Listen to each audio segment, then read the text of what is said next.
Hey, thanks for listening to the Nikhil Hogan Show. If you like listening and would like to support the show, head on over to our page on Patreon to give a monthly donation. Be sure to check out my upcoming book on music education, Why Children Quit Music.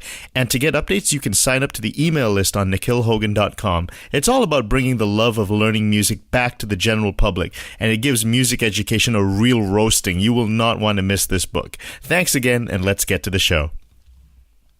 On today's show, I have the honor to talk to legendary Grammy Award-winning and Oscar-nominated composer, arranger, and pianist Roger Kellaway. We talk about how he learned to play as a child, his approach to music, working with Quincy Jones, Duke Ellington, Dizzy Gillespie, his famed cello quartet, and much more. Stay tuned. You're listening to The Nikhil Hogan Show.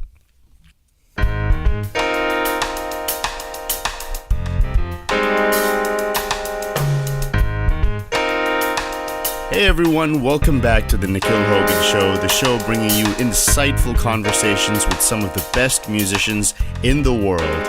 What a delight to be able to introduce my guest today, Grammy Award-winning and Oscar-nominated composer, arranger, and pianist, Roger Kellaway.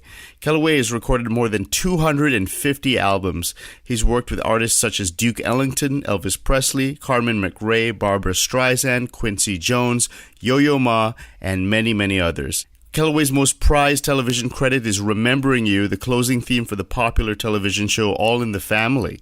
Composed in 1970, it is still being heard on television all around the world. He has written and conducted 29 film scores, including Barbra Streisand's A Star is Born, for which he received an Academy Award nomination. In 1988, Kellaway received a Grammy Award for Best Arrangement on an Instrumental for his music on the album Memos From Paradise for Eddie Daniels. In 2010, Kellaway received an honorary doctorate from his alma mater, the New England Conservatory of Music. Roger, welcome to the show. Wow, thank you. Now, you said, I started at 7 years of age playing classical piano in this lifetime, and that teacher, the one who taught you classical piano, they were not happy when you just started showing interest in jazz at the age of 12. Yeah, she wasn't very happy about that.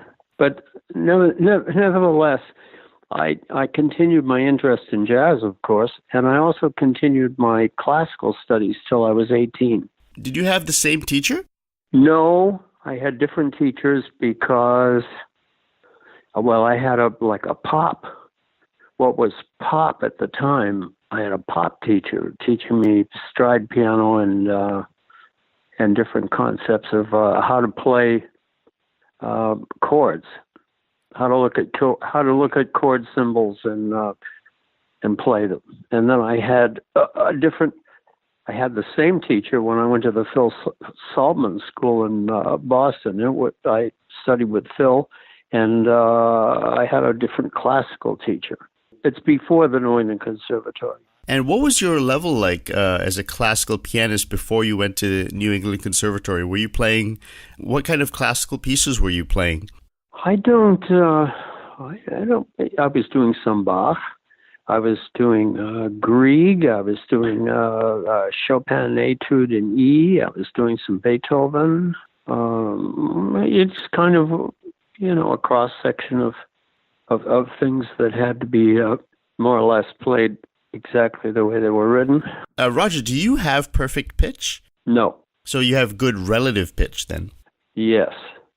You've mentioned that George Shearing was your first jazz influence with the recording I'll Remember April. That's correct. Do you pick that up with the sheet music? And when did you start to transcribe things by ear? I would say somewhere around the age of 14. And what were you transcribing? Oscar Peterson solos. And how did your teacher help you with that? Not that I remember. It was just something, and there was no tape recorder that could slow the speed down. So you would sit and just work with it, and you would get it out. Yeah. Well, amazing. By the time you went to the New England Conservatory, you had also started to pick up the bass in high school? Bass actually started in junior high school. I went for the orchestra auditions, and there were 8 piano players. and the conductor's name was Vincent Morato, and he pointed to the guy standing with a bass, and he said, "How would you like to play one of those?" I said, "Fine." So, I could already read the bass clef because I was a pianist. So all I did was I watched this guy's left hand and what notes, where he put his hands on the fingerboard in terms of the notes, and I taught myself how to read. Did you have a very large record collection when you were young? You've mentioned in interviews that you really listened to an eclectic bunch of music. Yeah. Well, it's true. I did have right now I have about 3,000 CDs, but I used to have quite an extensive vinyl collection. Were your parents musical? Only a little bit. My mother played a few tunes on the piano, popular tunes like Victor Moan tunes, and my father played the Bells of St. Mary. That was it. And I copied him, and then they asked me if I wanted to study, and I said, sure. Were you a good student, Roger? Did you practice when you had, from the age of 7 onwards? Were you very good about practicing? No, and I'm still not. I'll tell you what happens. What happens now? Because, as you know, I'm in my late 70s. So what I do now is not practice for the notes or the ideas as much as it is physical practice to get the body in tune with the fact that we're going to go on stage and put out a whole lot of energy. So I get up for that. And I have one particular record that I use, which is Stan Getz and the Oscar Peterson Trio, the old one with Ray Brown and Herb Ellis. It's from 1958. And the tune is I Want to Be Happy, and the tune is 7 minutes long. And when I can sit at that tempo and blow improvisation for the whole 7 minutes, then I'm pretty close to where I want to be physically. You have an unbelievable technique, and I am so curious how you developed that facility. I think other than the classical studies, which obviously teach you how to play the piano and how to appreciate the piano, a lot of what I do has been influenced by 20th century classical music. Not just Stravinsky and Prokofiev and Shostakovich and Honegger and people like that, but Luciano Berio.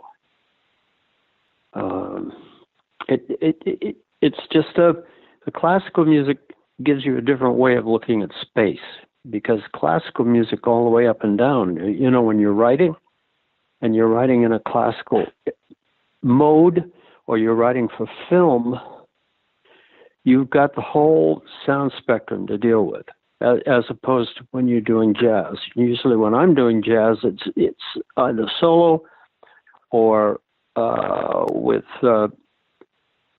guitar. And that's the old Oscar Peterson Trio. It's guitar and bass. But my point is that the other instruments that you add, and especially if you're playing with a drummer, the mid to low range is pretty much taken up with sound from your group. And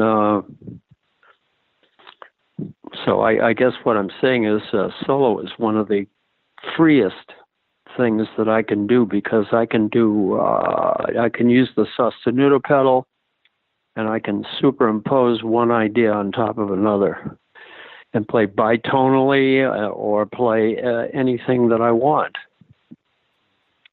You can superimpose a concept on, let's say, the blues.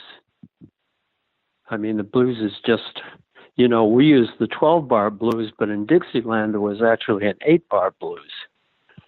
I can't remember it specifically, but so the blues can be an extremely open form for you to superimpose all kinds of ideas, like Olivier Messiaen. Well, I use Messiaen. Do you know Messiaen's music? A little bit, yeah.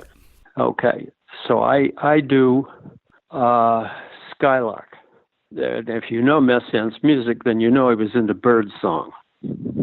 So to take some of his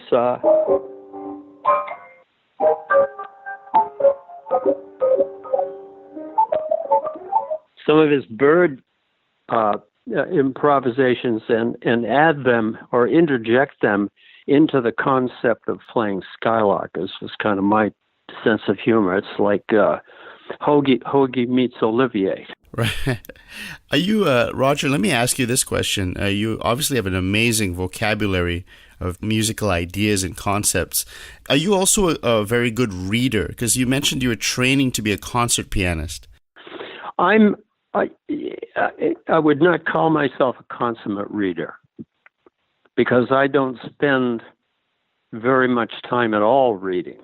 As opposed to, I have a friend that's a wonderful pianist, and we've played two pianos together.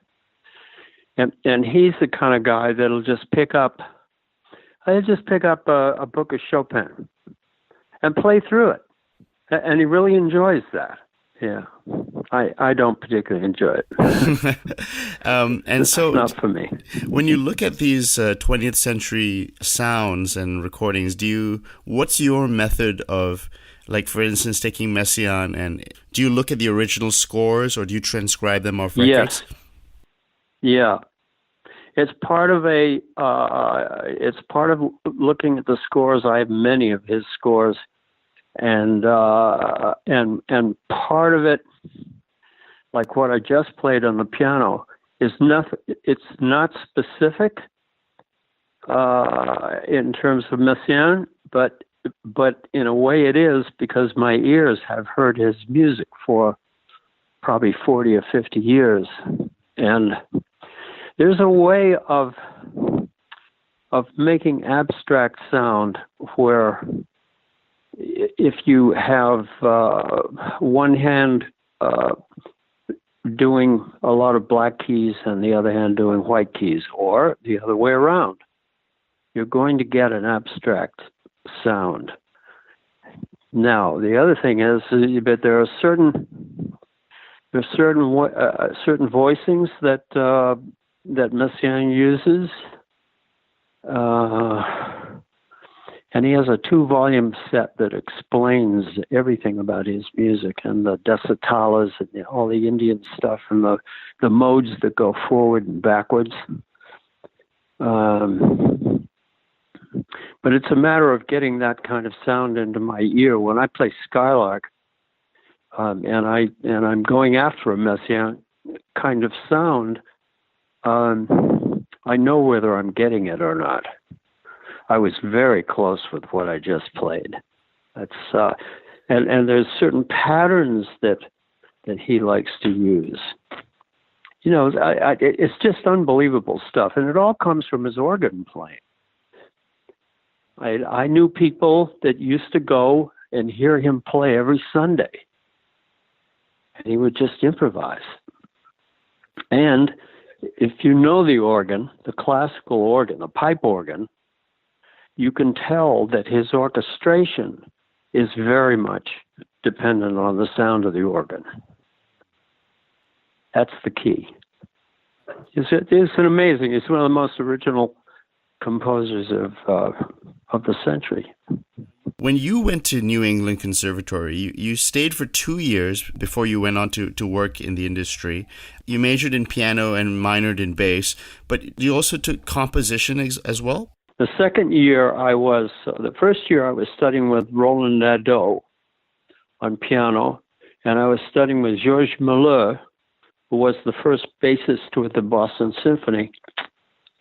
And I was studying composition with Judd Cook. And the second year, I think I was more of a composition major and a bass minor. But also thrown into that mix was Lorna de Varon, Cookie de Varon, we called her. she was the chorus conductor. And that was major for me because I did 11 years of choral singing from little like Bach quartets to Symphony of the Psalms of Stravinsky, which was the first time I saw a major seventh and a bass line, or to Berlioz. We like to do the Berlioz Requiem, my roommates and I, at 9 o'clock in the morning, because you just woken up and you could sing those Lodis. What was your voice? Were you a bass or a tenor? I was a bass, baritone bass. Now, how did your vocal singing and your bass playing influence your composition and your arranging? Well, everything is about, it's about the ear, and choral is probably the best ear training you could possibly have. There's just something about it, and being able to sing ensemble. And to be able to blend. I remember when I was doing Bach quartets, it was with 3 other girls. And I learned to blend with their voices. And that was a big lesson. So the answer to the question in terms of melody, I, of course, grew up on old standards, and I grew up on a lot of Dixieland because I played a lot of Dixieland when I was on bass. I played some on piano. I did play with Eddie Condon. But the tunes that I was listening to were extremely melodic, and that influenced my composition style very much. How important is the bass line to a composition? That's a hard question to answer. You're reminding me now of Johnny Mandel. When Johnny Mandel writes a tune, like A Time for Love, if you get the sheet music to A Time for Love, just study that, and that'll answer your question. Because the bass line is so important to that tune, and he would really like to hear you play it, because the voicings are all based on that. I don't get that complicated with the bass line. I have to ask you, Roger, at the conservatory, was the ability to play jazz or popular styles, and I know you mentioned in an interview that there was a pop department at the time, but was that common among students to at least play popular styles, or even the faculty? Or do you think you were in the minority? We were definitely in the minority. First of all, pop, when I was going to school, pop meant a big band. It didn't have anything to do. We're now talking 58 and 59. We're talking pre-Beatles. We're talking, I think, pre-Buddy Holly. Things were about to change, but at the time, a big band was what was represented, representing the pop field. I did have my own quintet, jazz quintet, in college, and I did have one of my fraternity brothers, who was Phil Wilson, who eventually ended up teaching at Berkeley. He also played a lot of years with Woody Herman. Were the other students curious about your ability to improvise and to do that kind of thing? I find in general, even to this day, when you're playing at a conservatory, that there are a certain number of classical pianists that will come up to you after you have played your concert and talk to you about certain pieces. There was I did a concert in a small room in the New England Conservatory, about 10 years ago, with Sam Parkins, who was just one of my favorite people and favorite influences of life. He played tenor, and tenor and bass sax and clarinet, and he was somebody that produced Mozart. He produced Cecil Taylor, and he just ran the gamut in terms of music. And at the time, I was playing with him around 17. I was playing bass in this band who had Tommy Benford on drums, who had built his own drum set and been around the world twice with Fats Waller. And Sam was already playing Sophisticated Lady in the octave above. You know, this E flat is the concert is the top of the tenor sax. He was already in that in the octave above that, playing Sophisticated Lady. So I mean, this is an amazing person. Okay, so we did this concert, and I played this solo piece. And I had about 6 pianists that came up to me afterwards and said, "I want to play that piece." And I said, "I'm very pleased that you want to play that piece, but I made it up. It's like, well, it's like 95% improvised." And I don't know how to. So I just got an email from there's a couple in San Francisco that one plays tuba in the San Francisco Opera, and his pianist Karen Hutchison, and they play my music for tuba and piano, and I'm so pleased. And I've just started a piece that it's the only piece I ever wrote for tuba and piano that actually takes a concept of 20th century classical music in terms of improvisation and the way you use the chords. She was asking me, how do you want me to do this? And I'm going to have to pull out the score and see how I wrote it down, first of all. Now, you even mentioned that Oliver Messiaen improvised on the organ, and actually, many of the great classical composers did improvise, but nowadays it's not really, for some reason, in the 20th and the 21st century, classical musicians don't improvise. Well, that got shut off, but I'm not sure which century. It was the 18th or the 19th century, and I believe there's a famous Beethoven sonata that's connected to this, or maybe it's a concerto for piano. I think it's a sonata, where the cadenza had always been improvised, and prior to that period, cadenzas were always improvised by the player. Somehow that cadenza got written down. And from that point on, that cadenza was always the same. So you're right. It got, I don't know how, or I don't know why it happened, but that's sort of how it happened. It got shut down. So when a classical player hears you play, they think of you as being in a different world than they are, because you're at liberty to pick your own notes and your own phrasings and all of that.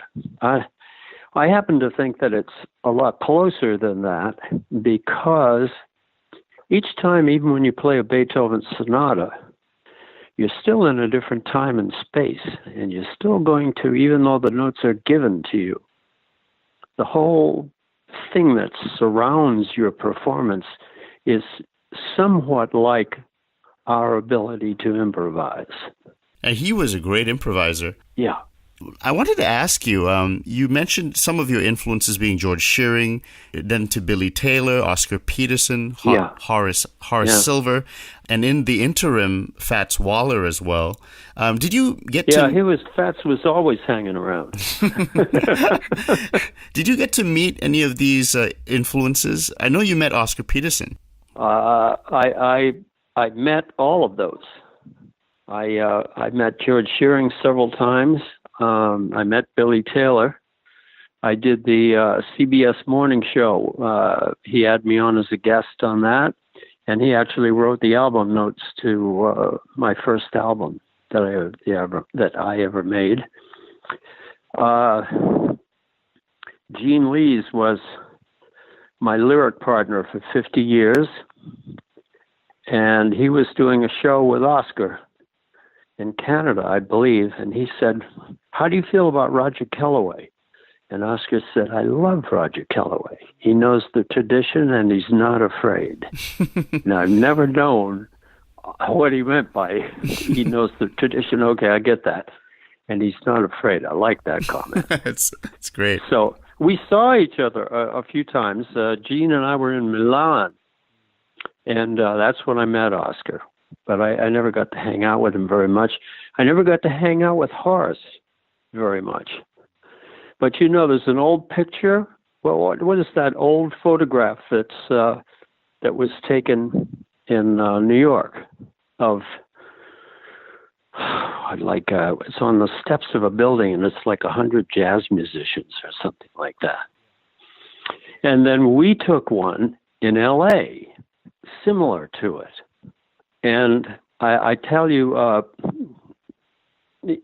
only from a historical standpoint, there's only one person who is in both pictures, and it's Horace Silver. He was amazing. Now, Roger, your Dixieland roots, you've talked about those. What about bebop and Charlie Parker, Dizzy Gillespie, Bud Powell, and that? Did you have any influence? Did that influence you indirectly or directly? I would say, I'd say Bird, it probably influenced me. It's hard to say. I didn't spend a lot of time listening to piano players, for one thing. It has always interested me more to be listening to some kind of orchestration where I could be studying. But I, of course, never met Bird. Dizzy I played with. I played with Dizzy in 85 in Israel. It changed my life. Let me ask you about that. So, tell me about that experience. Well, Dizzy has a wild sense of humor, for one thing. And the band was Dizzy, Ray Brown, Mel Lewis, and Frank Foster. And actually, Lalo was part of this group, but he had all the concerts in Tel Aviv, and I had all the concerts in Jerusalem. And we met up and both played with the Israel Philharmonic at the the Sultan's Pool.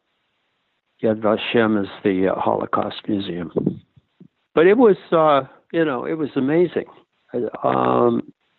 Dizzy came out on stage, and he has one of these bits he does where he brings 5 inches worth of music, and he pretends to trip and spill it all over the place. Then he's going on and he's doing this introduction about somebody that's, I can't believe the kinds of things he's saying. It's just unbelievable. I can't wait to see who this person is. And it was me. I was about to do a solo, and it was so flattering that I couldn't believe that he was actually talking about me. But I did. I certainly played with Phil Woods. But I played with a lot of people like Zoot. I didn't play with Lester Young. I did play with Flip Phillips. I did play with Illinois Jacquet. I played with Ben Webster. So I played with a lot of people. Clark Terry, Bob Brookmeyer, Jerry Mulligan. A lot of people who were kind of, let's say, similar to my Dixieland roots, and the kinds of melodies that they played in their improvisations and the style of their improvisation.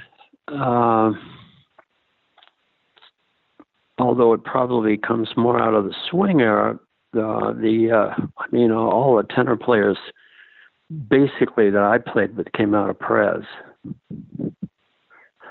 And of course I did play with, Phil Woods and Jerome Richardson and Terry Dodgy and some alto players that were much more Bird influenced. I did a thing in England. a few years ago the play about Lenny Bruce. And I was asked to do the music, and I was asked to put a band on stage. So I had a quintet on stage. And what I did for that, because it was Lenny Bruce in that time, was I began to review bebop, because I had to write a bebop score. And one of the people that was involved in the quintet was Pete King, alto player, who comes from that era. So that was a ball. What's so amazing about you is the way that you're so eclectic and you're so curious about music. And I find that a lot with great musicians. They tend to, like, I know that Charlie Parker would hang out with Jimmy Rainey and talk about Bartok. Did he? I do. Was Bird a Bartok fan? Oh, he seemed to be very interested in all kinds of music. Well, do you know what he was doing at the end of his life? He was studying with Edgar Varese. That's right. And I had heard about that. And I called Edgar Varese in Greenwich Village. And I knew that he was going to start working with Charlie Parker. And he said, "I'm really too busy to see you now. Give me a call in the fall." And I called him on my birthday, and he passed away 4 days later. So that one I missed. But I'll tell you one Bartok fan that I didn't miss, which was Oliver Nelson. You were curious about music, but when you met other great musicians, did you also chat with them about music? Or did you ask them what they did? And I'm trying to get a sense of how you built on your knowledge. I never got a chance. There wasn't a lot of dialogue that went on with the musicians that I ran into. My interest in whatever situation I am in, because it's still the same way, is what kind of music is the perfect music to make with this particular ensemble. And in going about it that way, you learn different things about the way people play. For instance, I played with Freddie Hubbard, and I played with Clark Terry, but you wouldn't accompany them. You wouldn't comp for them in the same way. So there's something to learn from each of those. It's like they're teaching you. And all you have to do is keep your ears open and you'll get it. You know, I did one LP with Sonny Rollins. Well, I played with Harold Land also. I played with Zoot. I actually did one song with Coleman Hawkins, one when I was very young. But again, all of those people you're going to play differently for. I remember I was doing the half note with Al Cohn and Zoot Sims. This is the very first time that I ever did the half note with them. The first time I played with Zoot. And I'm sitting down at a table after the set is over, and Zoot is walking past me, and he leans down and whispers in my ear, "No altered changes," and walks on. I said, "Okay." Oh, you know, you dropped a very interesting line with an interview. You said that you were mentioning a quote that Dizzy Gillespie said, which was, "It's more fun to abstract a standard than it is to abstract bebop." Could you elaborate on that, on what you got out of that sentence? What I got is the standard probably is going to be less complicated. Let's take Dixieland, for instance. The tunes that are in Dixieland are extremely simple. I played a whole summer with Bobby Hackett, who had a little chord book. And the most advanced a chord was in that book was a 7, maybe F, like an F7, E flat 7. But, you never saw A minor 7 flat 5, or it just didn't exist in there. That would be C minor 6. In that simplicity, you're able to stretch. You're able to stretch out much farther than when you're playing a lot of bebop tunes, which have more complicated changes. I'm just thinking of Tad Dameron's "Our Delight," which is a tune I really like to play. But anyway, that's what he means by that. The standards have more space in them, and there's an inherent simplicity within which he can go to the moon if he decides. And it isn't. It's more restrictive to play bebop tunes.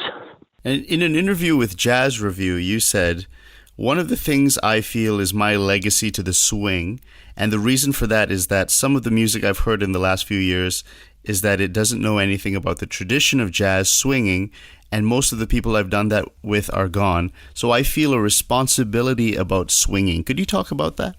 Yeah. Well, I do. I'm going back to Gene Lees wrote a book on Oscar Peterson, and he asked me once, "How do you feel about Oscar? Or what is it about Oscar that you love?" And I said, "The will to swing." And he said, "That's great. That'll be the title of the book." And it was. And it isn't the only thing that I like to do, but when I'm with people that really can play the pocket, it's a lot of fun to do that, and to keep the tradition and the simplicity of the tradition going. Because now, for a long, long time now, we've had, for instance, a tremendous influence by Coltrane. And it usually isn't the early Coltrane, although the early Coltrane is pretty monstrous. When you listen to Miles Davis' Milestone, and you listen to the Cannonball and Coltrane trading choruses, and man, it's just stupefying what's happening. But the idea of playing really long solos and not knowing how to structure it, which you call editing. Yeah. I think Bird, somebody said to Bird once, "Gee, if there was anybody I'd like to hear play a long solo, it's you." And I believe his answer was, "If I played a long solo, I'd be practicing," which I found extraordinarily interesting. Because, remember, most of these people that I grew up with made 78s. And in a 78, you only had 3 minutes. So if you were a Dixieland band and you had like 3 soloists, they could only play 1 chorus. So you got used to making 1 chorus or 2 choruses mean something. Now, you said something profound, that when you were starting out, you hung out with musicians twice your age, and it really had a profound effect on you. Talk about how that's important for a young musician, just to be around people who are wiser and experienced and older. Well, here's the thing. When you're young and you're hanging out with people that are your age, you all have questions about the music or about this or that has to do with improvising or whatever the questions may be. And because you're only hanging out with people your own age, you're not able to answer those questions. You need people that are older than you to answer them. That's why you need. That's why generally people that are older go into teaching.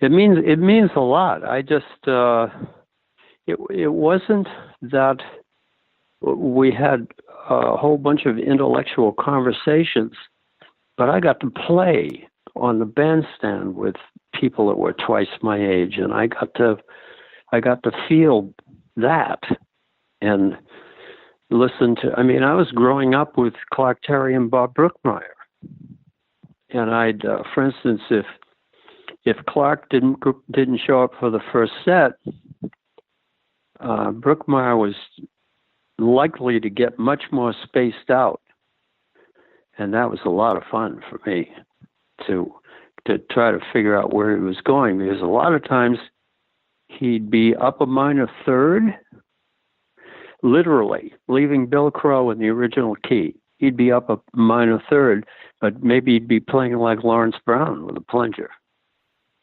There's so much stuff. But anyway, the kids are I hope they're wanting to know the answers to some of these questions historically, because the older I get, the things that I learned when I was a teenager become more important. Really, how to play a ballad it's an ongoing thing for your whole life. How to play a tune like Emily of Johnny Mandel's and play one chorus of improvisation and have it just really mean something. Just play from the heart, but with simple lines and not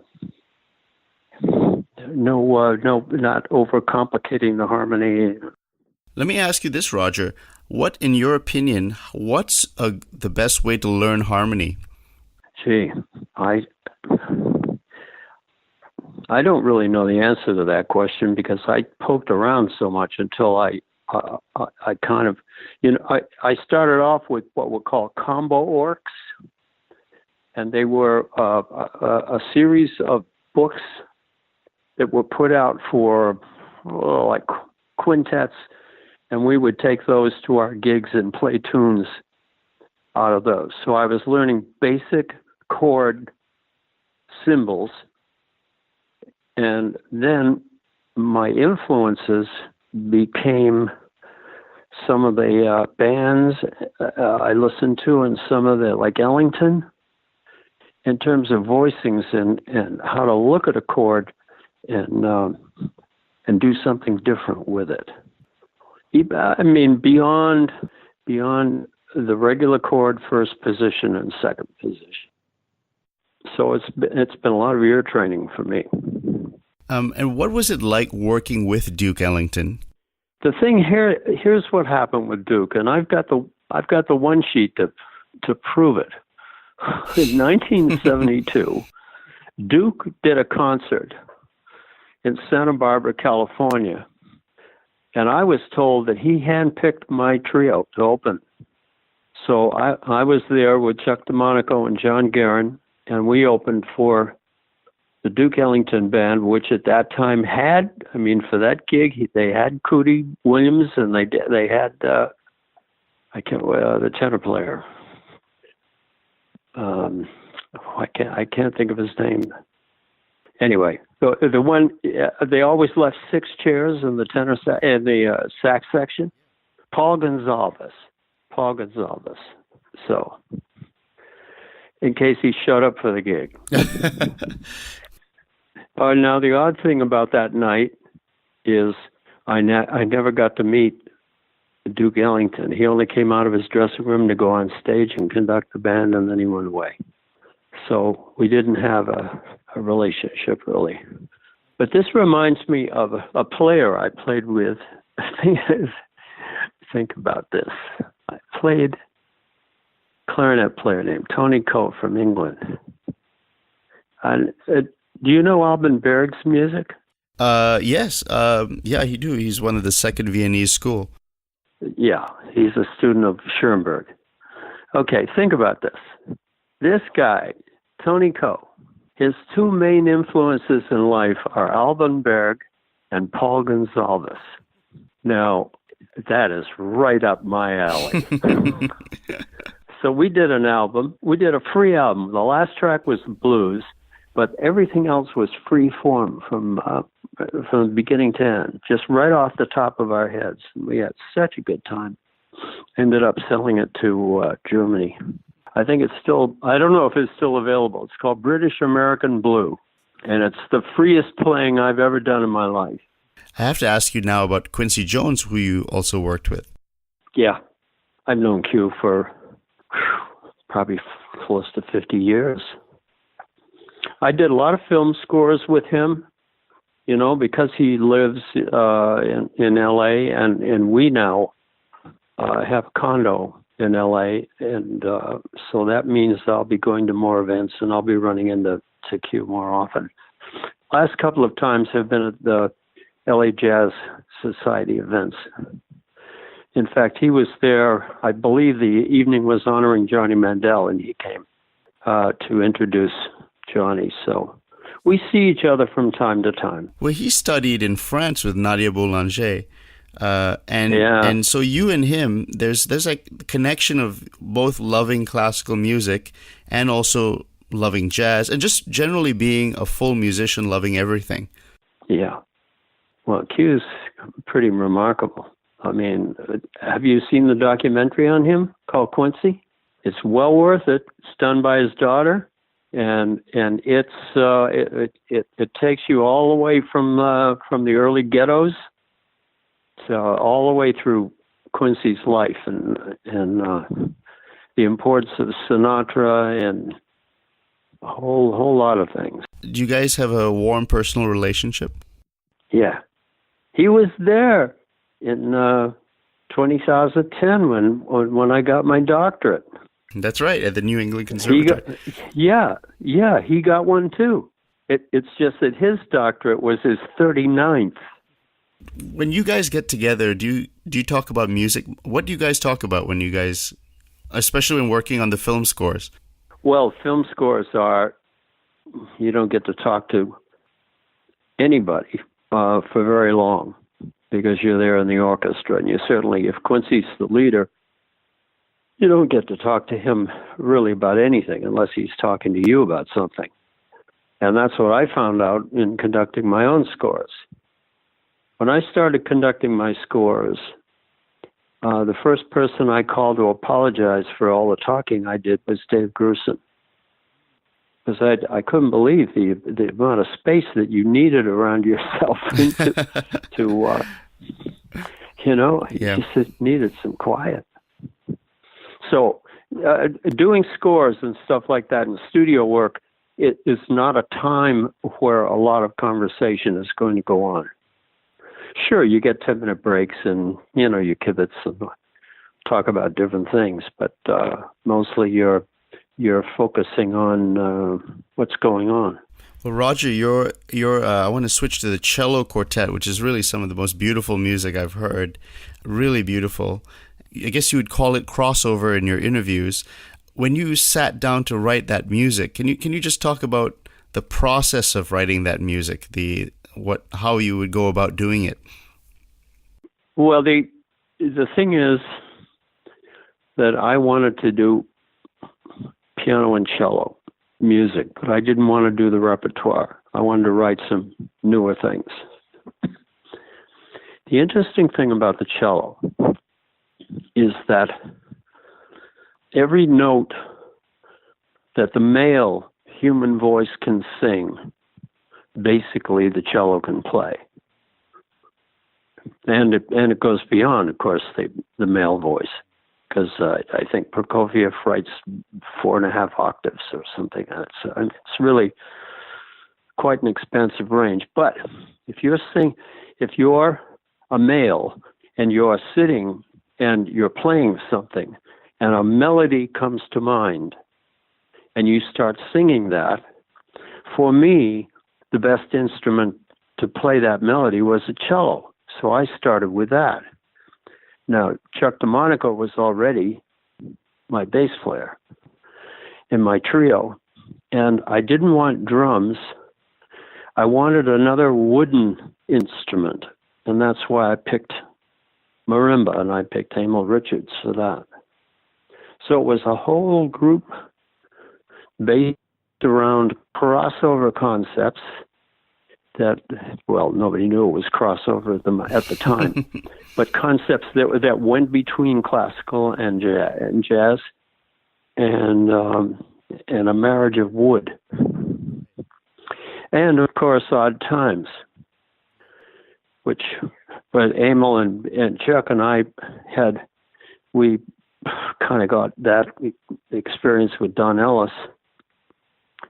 Edgar just had to play it as written, and he was very good. And he played a lot of studios, and I think it was because of that he was very acclimated to what I wrote. There's a track that I love on the cello quartet, Sunrise. It is so absolutely beautiful. Great. That's in 15, by the way. Wonder. Yes. You're such a fantastic musician. I could ask you questions all day, but I'd like to end off with some fun ones. So these are just fun, just whatever comes to your mind, just really quick, rapid fire ones. And so I'm just going to ask you top 3 jazz pianists for you. It has to be Oscar, and it has to be Fats Waller. Well, we don't even talk about him, Art Tatum. Art Tatum, that's right. Because he's off in a category of his own. That's right. Okay, now top 3 classical composers.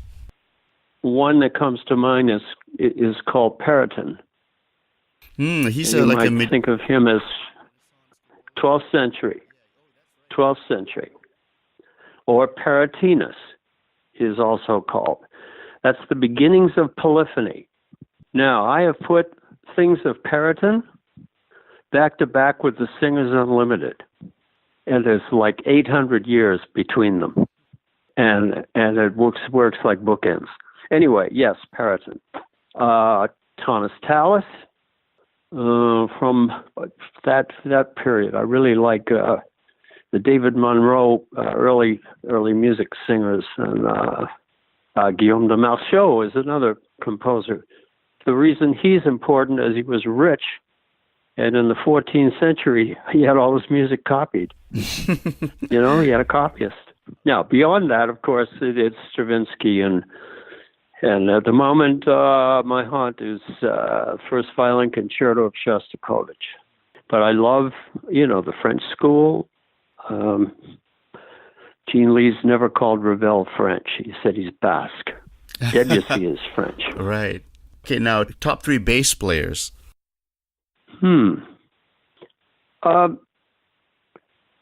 Certainly, of the younger generation, Christian McBride.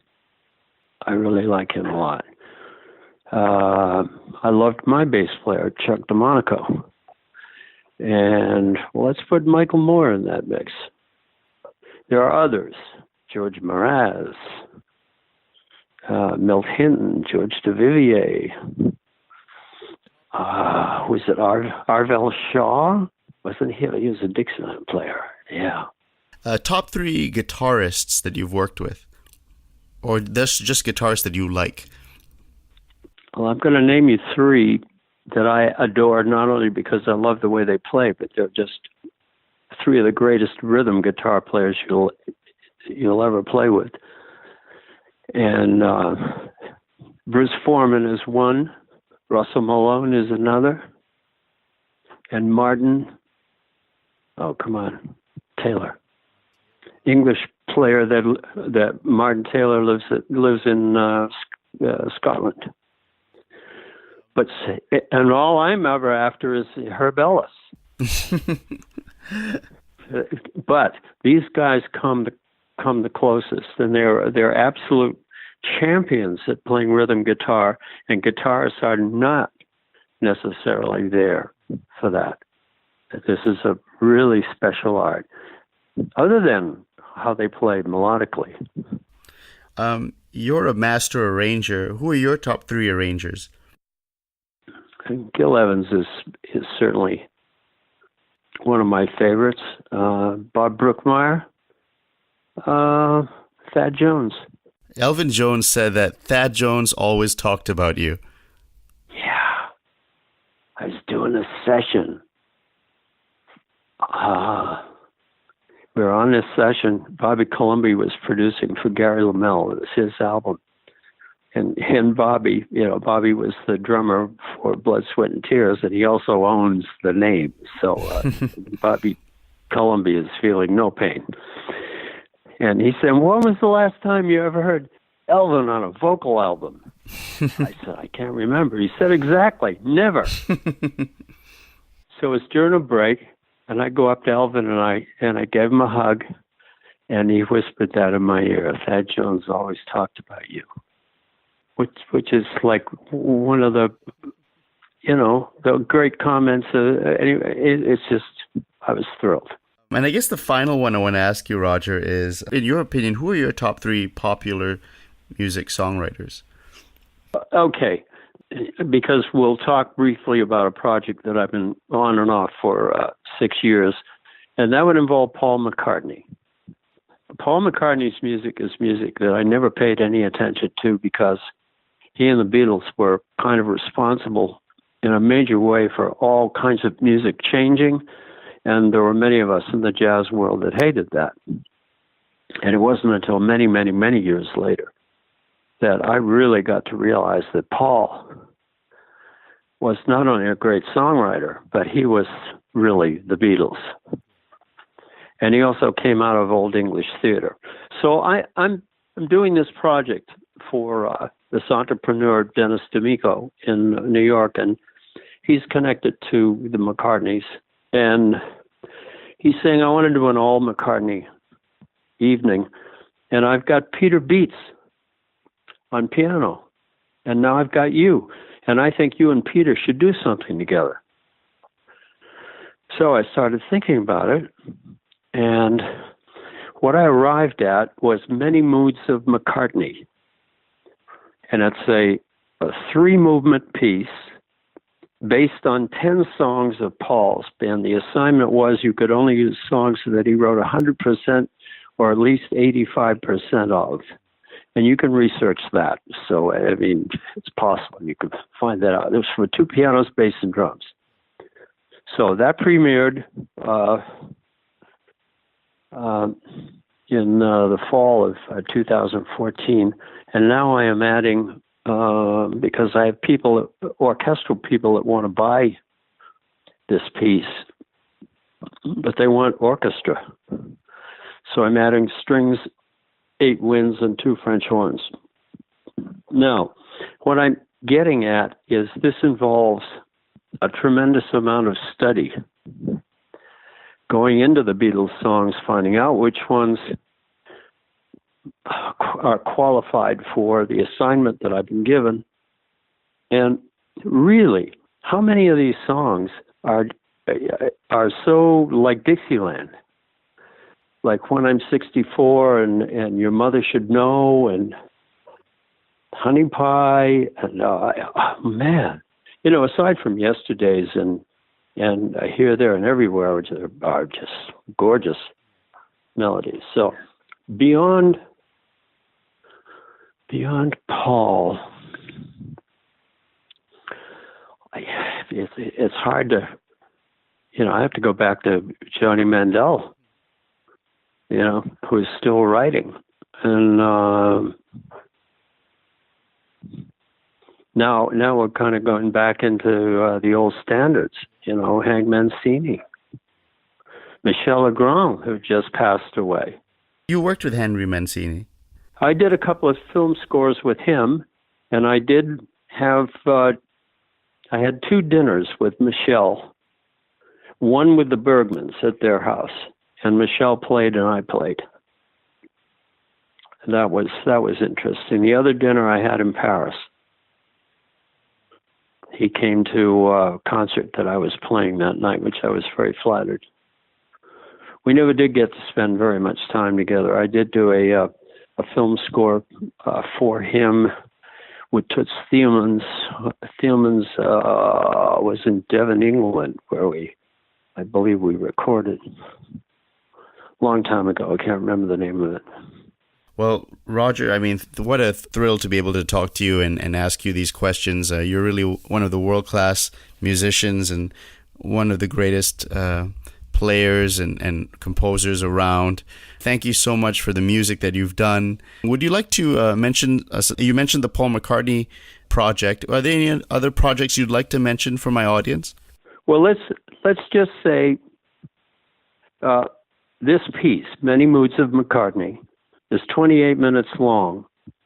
And if you go to my website, you can hear the 14.5-minute version of that.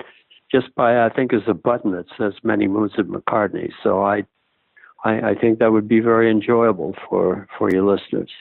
If you have the time and the record, you could listen to the tune that Alan and Marilyn Bergman and I wrote for Carmen McCrae, I Have the Feeling I've Been Here Before. And her original recording on an album called I Am Music. And the reason I bring that up is because we only had budget for 10 strings. So I wrote the chart for stereo string quintets. 3 violins, viola, cello, left and right. So, I mean, that'll answer a whole bunch of questions about harmony and you know, what to give the left side, how do you balance the left side and the right side. I'll never do this again. It's too much of a pain. It's very, very difficult. But it was a live recording, so no overdubbing. Thank you so much, Roger. I hope you had a good time in the interview as much as I had researching and listening to your music. Just wonderful. This is fabulous. And what a treat and a pleasure for me, and such an honor. Thank you again, and I hope to be able to talk to you soon. Well, I hope so. It's my pleasure, and thank you so much for inviting me to do this.